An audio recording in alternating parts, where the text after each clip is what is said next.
Students आशा करुँचे आपण मैंने भलरे थे प्रिपेरेसन भलसे करुवे देखो आपंकर जो टीचिंग एप्टीट्यूड मुझे माइक्रो टीचिंग है आपंकर ब्लूम्स टैक्सोनॉमी उपर भी क्वेश्चन आसूँ तो मुझे देखी तो से कनसेप्ट ये आपको दूसरी तो आपंकर यहाँ माने ओभरअल ये आसो ये डिटेल्स आसबनी कारण बिकज आप जो बीएड करुँच तो से डिटेल्स पढ़े तो यहाँ देखो आपंकर माइक्रो टीचिंग कहले कौन ना माइक्रो टीचिंग कहले ये देखो डिटेल्स आसला the concept of micro teaching was originated in Stanford University in 1963 by Dwight Allen। तो ये यूनिवर्सिटी भी मन रखिए यूनिवर्सिटी ऊपर भी आपंकर क्वेश्चन आसी जे स्टानफोर्ड यूनिवर्सिटी कौटी अच्छे ना अमेरिका रे ठीक अच्छे तो यहाँ ऑरिजिनेट होता कौटी ना स्टानफोर्ड यूनिवर्सिटी 1963 बा 60 भी दे पारे ठीक अच्छे भ्यारी करें आपंकर जो डेट देती बाय ड्वाइट एलन को नाम भी मन रखिए जी कि माइक्रो टीचिंग कॉन्सेप्ट देते यहाँ ओरिजिनेट होता आपंकर स्टानफोर्ड यूनिवर्सिटी जोटा अमेरिकार अच्छी माइक्रो टीचिंग कहले आपंकर जो सूक्ष्म शिक्षण आम कही तो सहीटा हूँ माइक्रो टीचिंग ठीक अच्छे तो यहाँ इंडिया रे केबे इंट्रोड्यूस्ड होता ना in India micro teaching was introduced by DD Tiwari in 1967 at सिपे इलाहाबाद तो डीडी तिवारी द्वारा इंडिया रे इंट्रोड्यूस होता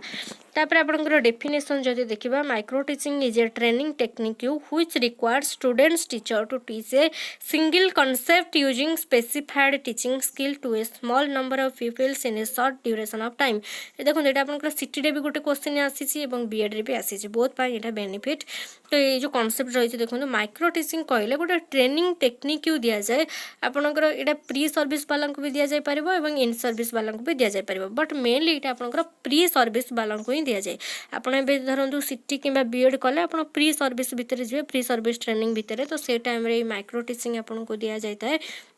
यहाँ कौन मेनली यहाँ रिक्वायर करे स्टूडेंट टीचर अर्थात आप धर बीएड कर सीटी कर सीटी कहुब आप होती जड़े जड़े स्टूडेंट टीचर अर्थात आपंकर गुरु छात्र बा गुरु छात्री बोली कहुए ठीक अच्छे ये कौन कराए ना सीटी कौन कराए ना पिला माने धरतु डायरेक्टली जाकि जदि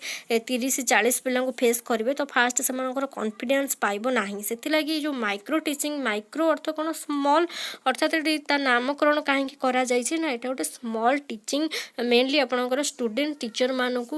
ये जो टेक्निकटा ये ट्रेनिंगटा दि जाए से आगे धरतु 5 ରୁ 10 जन भितर स्टूडेंट बसवे एवं आपंकर 5 ରୁ 10 मिनट टीचिंग करने को पड़ो एवं से आपंकर स्टूडेंट हूँ कि आपंकर जो सांग मैंने थे जो आपंकर अलग जो स्टूडेंट टीचर्स थे से भर भी 5 जन को बसा जा पार तो से कौन करेंगे से आपको टीचिंग दवापाई पड़ो 5 ରୁ 10 जन पिला भितर 5 ରୁ 10 मिनट दवाक पड़ो से आपंकर सुपरभाइजर है कि आपंकर जो पीरियड्स मैंने अच्छा से बसवे और से आपको आपण को फीडबैक लास्ट को दिया जाए तो सहीटा को कहुए आपंकर जोटा कि सूक्ष्म शिक्षण बा माइक्रो टीचिंग बोली कहुए आप जेहेतु कम समय आप गोटे सिंगल कॉन्सेप्ट नहीं कि पढ़ेबे ठीक अच्छे तो तापर देखो आपंकर यही डेफिनेशन देखो यहाँ बहुत इंपोर्टेंट यहाँ डायरेक्टली आपंकर क्वेश्चन आसी कहला micro teaching is a scale down teaching encounter in class size and A time तो ये डेफिनेशनटा किए देता आपंकर पचार तो ड्वाइट एलन ठीक अच्छे ये नाटा आप मन रखिए स्केल डाउन कहीं कहला जेहेतु ये आपंकर जो टाइम रही क्लास साइज रही पिला संख्या तो ये कमा है तो से कहुए स्केल डाउन टीचिंग बोली कहुए स्केल डाउन अप्रोच बोली कहुए माइक्रो टीचिंग को ठीक अच्छे यहाँ किए कहते ना आलेन कहते तापर आपंकर आसला देखो ये जो माइक्रो टीचिंग आम कौन रिड्यूस करता ना आम ए क्लास साइज रिड्यूस करता 5 ରୁ 10 जन पिला था आपंकर टाइम ड्यूरेशन केते थाए टाइम ड्यूरेशन आपंकर 5 ରୁ 10 मिनिट रखा जाए टॉपिक साइज जो रही टॉपिक साइज को कम रखा जाए कम रखा जाए गोटे छोट कॉन्सेप्ट नि जाए धरते आप जेकोसी गोटे टॉपिक पढ़ेबे धर एसिड बेस तो एसिड बेस टॉपिक भितर आप ओनली एसिड को ही नेबे गोटे छोट कॉन्सेप्ट जमती कि 5-10 मिनट भितर पढ़ा जाए पार तो आपंकर खाली व्हाट इज एसिड तो एसिड आप केतोड़ा एग्जांपल नहीं प्राक्टिकली जो जहाँ सब रही टीएलएम गुड़ाक नहीं तो प्रथम पिला प्रेजेंट करेंगे से आगुरी जानते ना ना से जनइबे व्हाट इज एसिड एवं तार एग्जांपल देबे कौन बा एसिड जहाँ क्यारेक्टरिस्टिक्स रहिबे तो सेतिकी आपनकर सेतिकी कॉन्सेप्ट भी आपनकर 5-10 मिनिट रु अधिक पळै जिवो ठीक अछि। तो एटी कोन करा जाय ना गोटे छोटो कॉन्सेप्ट निया जिवो एवं छोटो कॉन्सेप्ट रे आपनको कुआ जिवो जे आपनको जो प्रोसेस कुआ जिवो जो टेक्निक की आपन सिखा जायतिबो जो ट्रेनिंग आपनको दिया जायतिबो सेही अनुଯାयी आपन एटी पढेबे। आपनको पूर्वरु कोन होइतिबो आपन प्रिकॉशन यूज करिवे कोन आपनको माइंड सेट रखिथिबे जे मते इंट्रोडक्शन रे या करिवार अछि तापर मते या करिवार अछि जा द्वारा कि आपनकर कोनोसी भूल सेठी हबो नाही ठीक अछि। तो एटा को माइक्रो टीचिंग काहे कहला जेहेतु एथरे क्लास साइज आपनकर 5 रु 10 जन पीपल्स भितर थाए टाइम ड्यूरेशन 5 रु 10 मिनिट रखा जायते टॉपिक साइज मध्ये छोट थाए क्लासरूम कॉम्प्लेक्सिटीज मध्ये एते न थाए एवं एथरे कोन हे जो क्लासरूम रहिछि ए क्लासरूम रे कोन करा जायते ना आपनकर क्लासरूम रे आपनकर सीसी कैमरा भी लागि थाए तो सीसी फुटेज लागि थाए तो सेठी आपन कोन करि परिबे आपन जहा पढौछंती तो आपन सेटा पछरे आसी किना आपन निजे देखि परिबे जे आपनकर कोठी त्रुटि रहि जाइछि कोठी भूल रहि जाइछि आपन निजे आसी के भी देखि परिबे ठीक अछि। तो एटा को कुआ जाय आपनकर माइक्रो टीचिंग। तापर देखंतु आपनकर जो साइकिल ऑफ माइक्रो टीचिंग रहिछि जो एटा होछि आपनकर 6टा स्टेप रहिछि यार एवं टाइम होछि 36 मिनिट। आपन कहे मैम सेठी कहले 5 रु 10 मिनिट एटा कोन कहले 36 मिनिट अर्थात आपनकर जो साइकिल आमे देखिबा तो प्रत्येक जो 6टा स्टेप रहिछि जो साइकिल टा रहिछि 6टा स्टेप देकिना हबो से जो 6टा स्टेप रहिछि प्रत्येक स्टेप आपनकर 6 मिनिट लेखा आपनको नबा को पड़िबो। तो सेटा सेति लागि टोटल जो टाइमिंग रहिछि टोटल जो साइकिल जो रहिछि टोटल टाइम आपनकर 36 मिनिट किंतु आपन टीचिंग केते समय करबे ना 5 रु 10 मिनिट। तो साइकिल टाइम हमर देखंतु तो साइकिल देखंतु एडी स्टेप्स लिखा है आपन प्रथम स्टेप होछि आपनकर प्लानिंग अर्थात आपन प्लान करिवे को कंटेंट आपन पढेबे कि भली पढेबे तो तार गोटे प्लानिंग कले अर्थात योजना कले ठीक अछि। सेकंड रे आपन कोन कले ना सेकंड रे आपन जाय कि टीचिंग देबे से पिला मानको जो 5 रु 10 जन पिला रहि दिबे से मानको टीचिंग देबे सेठी आपनकर जे डेमोन्स्ट्रेटर थिबे से आपनको ऑलरेडी आगुरु डेमो भी देखैथिबे क्लास रो एवं से भी सुपरवाइजर हैला समस्त बसिथिबे आपनकर पियर्स माने भी सेठी बसिथिबे एवं थर्ड रे से माने आपनको फीडबैक देबे जे आपनकर कोठी मिस्टेक रहिला को आपनकर को स्टेप आपन छाडी देले किबा को स्टेप पर को स्टेप हेतांदा आपन गोटे फीडबैक देबे। तो फीडबैक देबा द्वारा कोन हबो पुनी आपन आउ थरे ताकू रिप्लान करिवे ठीक अछि। तापर फोर्थ स्टेप रे आसला रिप्लान आपन ताकू आउ थरे रिप्लान करिवे केमल भाबरे पढेबे कोड कोन मिस्टेक थिला तो आउ थरे रिप्लान करेबे एवं आउ थरे ताकू रीटीचिंग करेबे एवं आउ थरे आपनको जो फीडबैक टा मिलबो तापर आपनको एते मिस्टेक आपनकर रहिबो नाही ठीक अछि। एटा हला 6टा स्टेप आपन देखि पड़थबे प्रथम हला आपनकर प्लानिंग सेकंड हला आपनकर टीचिंग तापर हला आपनकर फीडबैक तापर रीप्लानिंग करिवे तापर आपनकर रीटीचिंग करा जिवो तापर आपनकर री फीडबैक करा जिवो। तो ये होछ आपनकर कोन एटा थला आपनकर टोटल 6टा स्टेप एवं 6टा स्टेप प्रत्येक स्टेप पय आपनकर 6 मिनिट लेखा ठीक अछि। तो टोटल टाइमिंग केते हिजबो ना 36 मिनिट किंतु हम जो 5 रु 10 मिनिट पढथिले सेटा कोन ना आपनकर टीचिंग पय टीचिंग 6 मिनिट बा आपनकर जो रही 5 रु देखो 5 रु 10 मिनिट आपन नहीं पारे ठीक अच्छे टीचिंग पे आप 5 रु 10 मिनिट नहीं पारे। तो यहीटा हूँ आपंकर देखो मत डिटेल्स को जाए आपंकर एतिक ही क्वेश्चन आसूँ तो डायरेक्ट क्वेश्चन आसूँ तो डायरेक्ट क्वेश्चन आपंकर कौन आसूँ ना डायरेक्ट आपंकर क्वेश्चन आसीला जे को यूनिवर्सिटी द्वारा यहाँ ऑरिजिनेट होता ना स्टैनफोर्ड यूनिवर्सिटी और आपंकर गोटे थर डेफिनेशन आसी देखी जे जो डेफिनेशन आपंकर पड़ा micro teaching is a scale down teaching encounter in class size and time Etah Dwight Elon देते आपंकर जो रिड्यूस करा क्लास साइज 5 रु 10 मिनिट टाइम ड्यूरेशन रोज टॉपिक साइज को छोट करा क्लास कॉम्प्लेक्सिटीज भी न थाए आर जो स्टेप्स रही 6टा स्टेप और टोटल टाइम जो रही साइकिल 36 मिनिट और स्टेप गुड़ा मन रखे स्टेप गुड़ा मन रखा किसी ना आम प्लानिंग कले आम टीचिंग कले आमको फीडबैक मिला पुणी आम रिप्लान कले पुणी रिटीच कले पुणी री फीडबैक मिलला ठीक अच्छे। तो ये कॉन्सेप्ट आपंकर माने केतटा इयर आपंकर एथुर क्वेश्चन आसी तो से मुझे इनक्लूड करी ब्लूम्स टैक्सोनॉमी भी आम एत भितर को जीवानी आपंकर ओभरअल आसूँ तो ब्लूम्स टैक्सोनॉमी जो थे बेंजामिन ब्लूम्स आपको मैं अलरेडी कही से कौन करते शिक्षण उद्देश्य को 3 भाग विभक्त करते। तो प्रथम द कॉन्सेप्ट देखो कहला Bloom's taxonomy was created in 1956 under the leadership of educational psychologist doctor Benjamin Bloom. तो जो बेंजामिन ब्लूम रही तो अंडर रे 1956 रे ब्लूम्स टैक्सोनॉमी आसीला तो तार रिवाइज फॉर्म भी 2001 रे आसीला जो टैक्सोनॉमी रही तार जो कॉग्निटिव डोमेन पार्ट रही कौन आम देखा से रिवाइज होना 2001 रे आसीला।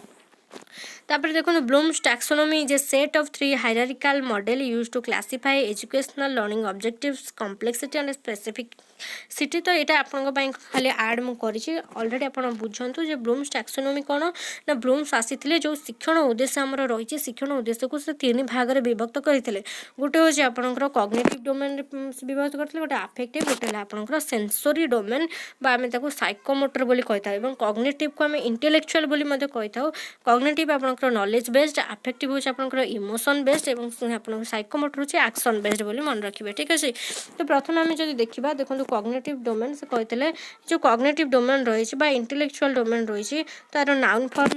फॉर्म एटा भर फॉर्म आसला 2001 रे और ये नाउन फॉर्म 1956 से देते जे कहते ये स्टेप देकिना पिलार जो कॉग्निटिव डोमेन रही तो सही तार से उद्देश्य ज्ञानात्मक उद्देश्य आम ओडिया कही था से उद्देश्य तार फुलफिल हम। तो प्रथम पिला को नॉलेज दिज्व जेकोसी टॉपिक रे तापर से कौन कर कम्प्रेहेंड कर कम्प्रेहेंशन ता भर फॉर्म देखो कम्प्रिहेंड नॉलेज रे आपन कर रिमेम्बर जहाँ आम डेफिनेशन कहले संज्ञा कहले से रिमेम्बर कर से बुझ अंडरस्टांड कर कम्प्रिहेंड कर तापर से अप्लाई कर से एनालिसिस कर एनालाइज कर माने खंड खंड प्रत्येक खंड को माने प्रत्येक खंड रे विभक्त कर से एनालाइज कर सबको एनालाइज कलापर ये देखो 1956 रे थला सिंथेसाइज तो सिंथेसिस से कर अरेंज कर से इभालुएट कर मूल्यांकन कर किंतु आपनकर 2001 रे जो रिवाइज्ड फॉर्म आसला से रिवाइज्ड फॉर्म रे देखो सिंथेसिस को रखागला सभा ऊपर ठीक अच्छे जो कॉग्निटिव डोमेन सपा उपरे रखागला जार ना दिहला क्रिएट बोली ठीक अच्छे। तो यहाँ हूँ आपंकर कॉग्निटिव डोमेन आपंकर मेनली कॉग्निटिव डोमेन रो क्वेश्चन आसी थाए affective domain psychomotor total question आसी न थाए और आपंकर ओभरअली जो मैंने सीटीबीएड एंट्रेंस देवे ओभरअली क्वेश्चन आसीथिबो धर ब्लूम्स टैक्सोनॉमी ऊपर 4टा आपंकर ऑप्शन थिबो कॉग्निटिव थिबो अफेक्टिव थिबो साइकोमोटर थिबो आ गोटे अलग ऑप्शन दे देथिबो ठीक अच्छे। तो से अलग ऑप्शन आपण ताको एलिमिनेट करि परिबे। तो एटा थिला आपंकर कॉग्निटिव डोमेन तापर एइथरे देखंतु आपंकर नॉलेज रे आपंकर को वर्ड रहिला आपण जानि परिबे जे एटा होचे नॉलेज बेस्ड क्वेश्चन अर्थात आपण डिफाइन करिया दैथिबो describe tell explain recite memorise एटा सब नॉलेज रिलेटेड अंडरस्टैंड रिलेटेड रे जीवा आपंकर क्लासिफाई करबा कंपेयर करबा रिलेट करबा एगुडा सब अप्लाई एनालाइज एगुडा देखंतु आपंकर एगुडा आपंकर एबे मेनली आसीबो नाही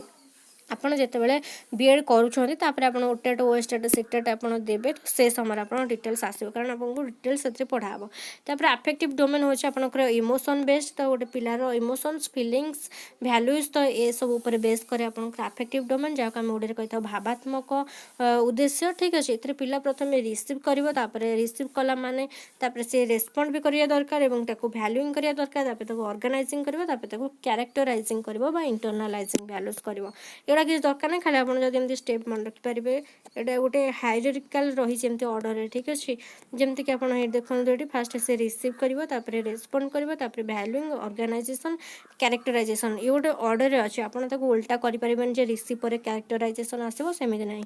तापर आपंकर देखो आसला साइकोमोटर जोटा कि एक्शन बेस्ड कही था जोटा कि क्रियात्मक उद्देश्य कही था ये आपंकर आसो परसेप्शन सेट गाइडेड रेस्पॉन्स एगुड़ा किसी आपंकर दरकार ना ये जमी लिखा जाए आपंकर बहुत सारा अलग जगह देखिए अलग अलग आर नामकरण दि जाए ये आपंकर किसी दरकार ना आप खाली मन रखिए जे कॉग्निटिव डोमेन कथा और ये जो 3टा डोमेन से कहते कॉग्निटिव अफेक्टिव सेंसरी मोटर बा साइकोमोटर कह जाए और ये जो साइकोमोटर गोटे अन्य नाम भी अच्छी तो कह जाए आगुरी कहुला कोनेटिव बोली ठीक अच्छे कौन कोनेटिव बोली मन रखिथे गोटे हूँ अफेक्टिव गोटे हूँ सॉरी गोटे हूँ कॉग्निटिव गोटे अफेक्टिव गोटे हूँ साइकोमोटर बा कोनेटिव ठीक अच्छे। ज्ञानात्मक उद्देश्य भावात्मक उद्देश्य क्रियात्मक उद्देश्य यही भाव से करते तो आपड़ जिते कौन गोटे टपिक पढ़ुं ये आम कौन यूजफुल है आप गोटे टपिक पढ़ुं पिलामानू तो आप जो लेसन प्लान तैयारी करेंगे से जो प्लानिंग गुड़ा लिखे जे मत आज एसिड बेस चैप्टर रू पिला आज एसिड बेस कौन जानवे एसिड बेस संज्ञा कहे तो संज्ञा कहे माने संज्ञा अर्थ डेफिनेशन रे आसला अर्थात आपंकर कॉग्निटिव ऑब्जेक्टिव्स रहा आपंकर सबू ऑब्जेक्टिव्स को आप फॉलो करके लिखापी बाध्य और जो आपंकर सबू जाक को फॉलो हो न पार किसी प्रोब्लेम ना ठीक अच्छे। तो आप एसिड बेस चैप्टर पढ़ुं तो एसिड बेस चैप्टर प्रथम आप लिखे उद्देश्य रही आपंकर कॉग्निटिव ऑब्जेक्टिव को बेस करना पिला माने एसिड बेस रो संज्ञा कहे तो आपंकर एक रही सेमती अफेक्टिव कौन ना पिला माने सेमती आपको कौन करेंगे रिसीव करेंगे कौन करेंगे क्यारेक्टराइज करेंगे कि आपंकर देखूँ जो कम्प्रिहेंड थी धरतु एसीडी बेस भर जो नॉलेज पर आप जो अंडरस्टैंड देती धरतु पिलाने एसीडी आउ बेस भितर जो डिफरेन्स सेट रही डिफरेन्स सेट करेंगे पार्थक्य दर्शाई पारे तो ये आपको करने पड़ो और इभालुएसन भी से भाया करवा दरकार लास्ट को आप जो मूल्यांकन करेंगे पिला कौन शिखिले कौन ना सब पिलांकर इंडिविजुअल पिलामानकर सेटा कहुए आपणकर इभालुएसन तो इभालुएसन आपणकर 4 प्रकार रही गोटे हूँ समेटिव गोटे फॉर्मेटिव गोटे आपणकर रही देखो मन पड़ूनी तो ये आपंकर क्वेश्चन आसीपे भावुँ जोटा कि आम समेटिव कले समाप्ति सूचक कही था गोटे गठनमूलक कही था गोटे निदानात्मक कही था गोटे व्यवस्थान बोली कही था ठीक अच्छे तो ये जो 4 प्रकार मूल्यांकन रही आपंकर मुझे कही रखुच्छी कहीं जेहेतु आपंकर कम टाइम मिली यहाँ बहुत भास्ट कनसेप्ट तो ये कम समय भितर आम सीना खाली सिलेबस आपको कभर करदे कि बहुत सारा कनसेप्ट रही है आप जो क्वेश्चन आसूसी मुझे देखी आपंकर मानने बहुत आड़ क्वेश्चन आसूसी ठीक अच्छे तो मोर कही रखुच्छी जे मूल्यांकन हूँ आपंकर 4 प्रकार मूल्यांकन कराई गोटे हूँ समाप्ति सूचक बा समेटिवटा कौन आप धर देखिए स्कूल बेले आप 6ठ ରୁ 7ମ क्लास को जाऊँच आपंकर जो वार्षिक परीक्षा होता है तो सहीटा हूँ आपंकर समेटिव अर्थात ए आपको ग्रेड दि जाए सर्टिफिकेट मिलता है सेटा कहुए समेटिव फॉर्मेटिव कौन गठनमूलक जोटा कि आपंकर यूनिट टेस्ट है मासक यूनिट टेस्ट जो कराए सेगुड़ा हो पारे आपंकर गठनमूलक ठीक अच्छे तापर आपंकर व्यवस्थान व्यवस्थान कहले आप जो एंट्रांसटा दबाक जाऊँच सीटी कि बीएड एंट्रांस दबाक जाऊँच से आपंकर जो व्यवस्थान ठीक अच्छे तो कि आप कौन क्लास एंटर कराया चाहते तो आप जो एंट्रांसटा कराए आपंकर व्यवस्थान में जीव तो इंग्लीश वर्डटा मोर मन पड़ूनी तापर आपंकर निदानात्मक गोटे कौन ना निदानात्मक गोटे पिलाटा गोटे जिनस को से बारंबार भूल करुच्ची तार कौट त्रुटिटा रही त्रुटिटा जानापी जो परीक्षा कराए निदानात्मकता को कहुए और आप गोटे मुझे क्वेश्चन करी रिमेडियल टीचिंग तो पिला पचार रिमेडियल टीचिंग कहले जो आमर किसी स्लो लर्नर था से रिमेडियल टीचिंग व्यवस्था कराए अर्थात आपंकर जो कहुए आम रिमेडियल टीचिंग शुणी थे एक्सट्रा टाइम नहीं कि आम रिमेडियल टीचिंग देता तो सहीटा कहुए रिमेडियल प्रतिकारमूलक शिक्षण बोली कहुए जो मैंने जो मैंने आपणकर देखिए माने मेधावी छात्र छात्री अच्छा से एनरिचमेंट लर्निंग प्रोग्राम बा आपणकर जो श्रमोधीमूलक शिक्षण कराए आपणकर जो इभालुएसन रही कहुए कंटिन्यूअस और कम्प्रेहेंसिव इभालुएसन हवा दरकार ठीक अच्छे निरंतर भाव में मूल्यांकन करा दरकार कंटिन्यूअस एंड कम्प्रेहेंसिव इभालुएसन उपर फोकस करा दरकार ठीक अच्छे पिलामानंकु निरंतर मूल्यांकन करा कहुए पिलामानंकु कौन प्रकार ग्रेड दि जाए कि पास फेल नहीं पिलामानंकर कंटिन्यूअस कम्प्रेहेंसिव इभालुएसन करा तो यहाँ मुझे इभालुएसन थिला तो ये मन पड़ा तो ये आपको किसी कथा कहीदेली आलवेज जब आपंकर पड़े जे इभालुएसन कहीं कराए ग्रेड देवाई कि सर्टिफिकेट देवाई एगुड़ा बिल्कुल भी आप ऑप्शन टिक मारे ना कारण आप जानते स्कूल बेले इभालुएसन कराए कहीं सर्टिफिकेट मिले आमको रैंक दि जाए बिल्कुल ये जिनस गुड़ाक मारे ना ठीक अच्छे जे आमको इभालुएसन केवल सर्टिफिकेट देवाई कि ग्रेड देवाई ये सब नुहे ठीक अच्छे तापर आपंकर देखो आपंकर अफेक्टिव डोमेन कौन कहले एगुड़ा साइकोमोटर डोमेन किसी पड़ोनी प्रीवियस ईयर क्वेश्चन जो आसीला देखो आप गोटे ईयर क्वेश्चन आसीला which of the following domains Which of the following domains of educational activities involves knowledge and development of intellectual skill as per Bloom's taxonomy 1956 अर्थात आपंकर जो इंटेलेक्चुअल कहले आपंकर कॉग्निटिव कहले आपंकर जो नॉलेज बेस्ड